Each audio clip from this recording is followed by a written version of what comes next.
കല്യാണത്തിന് പോകുമ്പോൾ വസ്ത്രത്തിൽ ചെറിയൊരു കറ പറ്റിയാൽ നമ്മൾ വിചാരിക്കും എല്ലാവരും അത് ശ്രദ്ധിക്കുന്നുണ്ടെന്ന്. അല്ലെങ്കിൽ സ്റ്റേജിൽ കയറി സംസാരിക്കുമ്പോൾ ചെറിയൊരു പിശക് പറ്റിയാൽ ലോകം മുഴുവൻ നമ്മളെ പരിഹസിക്കുകയാണെന്നും തോന്നും.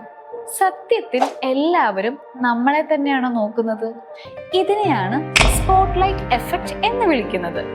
ലോകത്തിന്റെ ശ്രദ്ധ മുഴുവൻ നമ്മളിലാണെന്നും നമ്മുടെ ഓരോ ചലനവും മറ്റുള്ളവർ സസൂക്ഷ്മം നിരീക്ഷിക്കുന്നുണ്ടെന്നും നമ്മൾ തെറ്റായി കരുതുന്നു. നമ്മളൊരു സ്റ്റേജ് ലൈറ്റിന് താഴെയാണെന്ന ഈ തോന്നൽ അമിതമായ സോഷ്യൽ ആൻസൈറ്റിക്ക് കാരണമാകുന്നു. പുതിയ ഒരു വണ്ടി വാങ്ങുമ്പോൾ അല്ലെങ്കിൽ ഒരു തെറ്റ് പറ്റി പോകുമ്പോൾ എല്ലാവരും നമ്മളെ ജഡ്ജ് ചെയ്യുന്നു എന്ന് നമ്മൾ കരുതുന്നു.